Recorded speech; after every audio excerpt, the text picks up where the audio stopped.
सीधी आती हुई बॉल को ना क्रॉस बैट के साथ फ्लिक शॉट मारोगे और आप बीट हो जाओगे पेस के लिए और आपकी स्टंप्स खुली रहेंगी। भाई मान लो कि बाबर का माइंडसेट का इशू है, इतना प्रेशर बना दिया तुम लोगों ने उसके ऊपर। और मजे की बात यह है कि सारा ब्लेम किसके ऊपर है? जो बाबर की तारीफ नहीं करता। ये किंग है। बाबर आजम आखिर कब सीखोगे?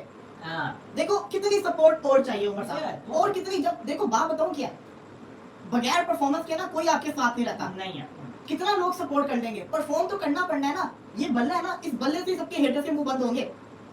वीडियो चलवाने से, ट्रेंड बनवाने से, पीआर करवाने से लोगों के मुंह नहीं बंद होंगे। जब आप अच्छी क्रिकेट खेलोगे तब लोगों के मुंह बंद होंगे। आपका तो ग्राफ, कभी हम सोचते हैं कि लोगों का ग्राफ 40 के अगले में 60 करेगा, फिर सेंचुरी करेगा। आपका तो ग्राफ पिछले कुछ अर्से से 40 आता है तो फिर आप जल्दी आउट हो जाते हो, फिर उसके बाद दोबारा से 30 करोगे, फिर जल्दी आउट हो जाओगे। अब बंदा पूछे, जब साइन खेल रहा था, इतना बल्ले के ऊपर बॉल आ रहा था, आउटस्टैंडिंग किस्म की वो बल्लेबाजी कर रहा है, चौके मारे, छक्के मारे, वो सिंगल तो ले ही रहा था, सिंगल वो गलती कर रहा था। उसने एक सिंगल ही अपनी पूरी इनिंग्स के अंदर, उसने 25 डॉट बॉलें खेली हैं। अगर अब यहाँ तो किसी ने बल्ला नहीं रोका ना, एक टेक्निकल फ्लॉ के ऊपर आप आउट हुए।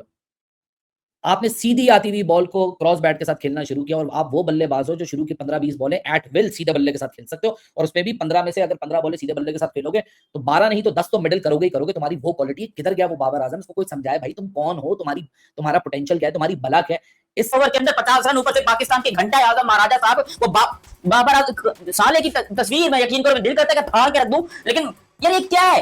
इतना मनहूस कोई हो सकता है? ये किंग है पाकिस्तान का। पिछली इनिंग में 47 किए, मैंने उस पर भी क्रिटिसाइज किया, लेकिन कुछ भूतिया मुझे बार-बार उसकी टिकटॉक और उसकी ड्राइव्स के जो है वो इंस्टाग्राम पे और व्हाट्सएप के ऊपर तस्वीरें और वीडियोस भेज रहे हैं कि देख आज किंग ने क्या कर दिया। और उसके बाद बाबर जो आउट हुआ है, अब बंदा क्या जरूरत क्या पड़ी है इतना क्लोज जाके खेलने की, चौके की तरह जो मारने के भी तुम आए हो। तो बाबर आजम वो वाला नहीं रहा। बाबर आजम समझो कि नया लड़का जिसको कहते हैं टीम में जगह बनाने की कोशिश कर रहा है। आप होना बताऊं क्या है, एक तो परफॉर्मेंस आपकी पूरी नहीं है, आगे ओडीआई सीरीज कोई आनी नहीं है। ये वेस्ट इंडीज का टूर वो टूर था जिसके अगेंस्ट आपके सबसे अच्छे रिकॉर्ड थे। अगर इसके अगेंस्ट भी सेंचुरी नहीं आएगी तो भाई भूल जाओ। फिर टी20 टीम में सिलेक्शन तब होनी थी जब आप ओडीआई के अंदर परफॉर्मेंस करके दिखाते हैं। ओडीआई के अंदर आपकी परफॉर्मेंस आई नहीं। 31 इनिंग्स के बाद आज जनाब 0 के ऊपर आउट होकर जा रहे हैं, टक के ऊपर, मतलब नए से नए रिकॉर्ड बना रहे हैं बुरे किस्म के। वो ब्रेंडन किंग वेस्ट इंडीज का, वो इससे लाख गुना बेहतर खिलाड़ी है भाई। वेस्ट इंडीज का ब्रेंडन किंग, उसको तुम किंग बोलोगे तो चलो, उसके पास रीजन तो है कि मेरा नाम ही किंग है भाई, मैं क्या करूं, मजबूर हूं मैं। लेकिन ये बाबर ना 4 में ना 14 में ये बंदा आकर पाकिस्तान का किंग बना पड़ा है कि जी मैं किंग हूं पाकिस्तान का। 3 रन 3 बॉलों में घंटा बना के 0 गोल्डन डक। अब उसमें कोई भी हो सकता है, उसमें कोई एंकर हो सकता है, उसमें कोई कंटेंट क्रिएटर हो सकता है, उसमें कोई यूट्यूबर हो सकता है, उसमें कोई जर्नलिस्ट हो सकता है, उसमें कोई जो तारीफ नहीं करता ना वो झंडा चला रहा है। और वो मतलब मुझे तो लगने लगा है कि मैं तो कोई एस्ट्रोलॉजर हूँ, एस्ट्रोनॉमर हूँ, कोई ज्योतिषी हूँ, कि मैं बोलता हूँ कि भाई ये प्रॉब्लम आ रही है और बस वो देखो प्रॉब्लम आने लगती है। भाई समझ जाओ आपकी अपनी प्रॉब्लम चल रही है। आप सोशल मीडिया, एशिया कप की बातें, एशिया कप में आ रहे हैं, एशिया कप में आ रहे हैं, पहले मैच में 47, दूसरे मैच में डक। लो जी अब आखिरी एक गेम बचा, इसमें कुछ ना हुआ तो वो जो एशिया कप का नैरेटिव था वो भी गया तेल के अंदर।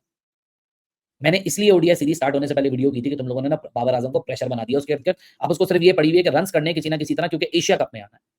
भाई Asia Cup was not the final destination and shouldn't be the final destination for Babar Azam. Asia Cup से ज्यादा वर्ल्ड टी20 को उसको फोकस करना चाहिए, लेकिन करंट पॉइंट ऑफ टाइम में जिधर है वहां अपने आप को इन्वेस्ट करना चाहिए, वहां बेहतर करना चाहिए, क्योंकि फ्लॉज हैं बाबर आजम के अंदर। जो लोग उस पर तनकीद करते हैं वो थोड़ी फ्लॉ है, वो तो जो काम करके आता है उसके ऊपर तनकीद होती है। अब ऐसा तो नहीं है कि साइन के बाद बाबर जा रहा था बैटिंग करने के लिए और लोग बोल रहे थे कि नहीं होगा नहीं होगा नहीं होगा, बदुआएं देते हुए, कोई काला जादू करते हुए इसके ऊपर भेज रहे थे।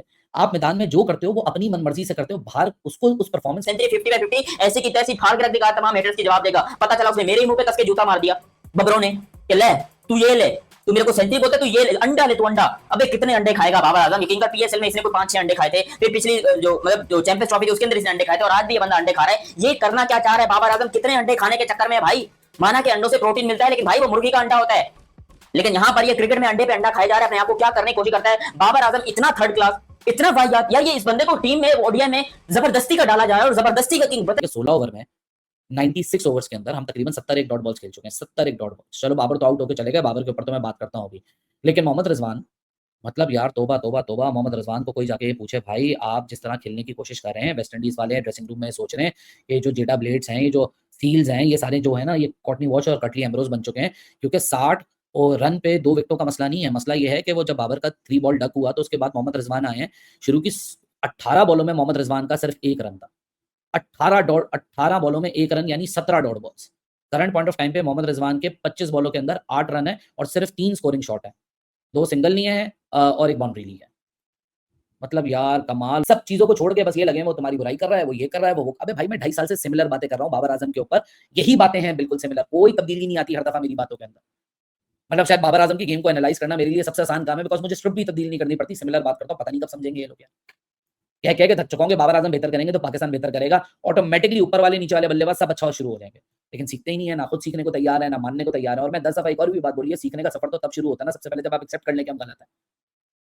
अब हमने अपनी पूरी क्रिकेट की जो एनर्जी है ना वो वेस्ट की हुई है बाबर आजम और मोहम्मद रिजवान की डिफेंस के अंदर, यानी उनके दिफा। हेलो गाइस, तो जैसे आपने देखा पाकिस्तान का सारा मीडिया बाबर आजम के खिलाफ हो चुका है, क्योंकि आज बाबर आजम 0 पे आउट हो चुका है और पाकिस्तान मीडिया को तो बस बाबर आजम की फेल होने की इंतजार रहता है, क्योंकि बाबर आजम काफ़ी टाइम बाद पाकिस्तान की टीम में आया है और उसे काफ़ी टाइम बाद उसको जगह मिली है और वो एशिया कप में अपनी जगह बनाने के लिए इस ओडीआई सीरीज में उसको अच्छी परफॉर्मेंस देनी थी, लेकिन वो पहले मैच में भी बनाने में नाकाम रहा था और आज वो अंडे पे आउट हो चुका है। तो कैसे पाकिस्तान मीडिया बहुत उसकी बुराइयां कर रहा है और कैसे उस पे सारा टूट चुका है और अभी मैच खत्म नहीं हुआ है फिर भी उसके ऊपर बातें होना शुरू हो गई हैं। तो फ्रेंड्स, ऐसे ही और वीडियो के लिए मेरे चैनल को सब्सक्राइब करें। धन्यवाद।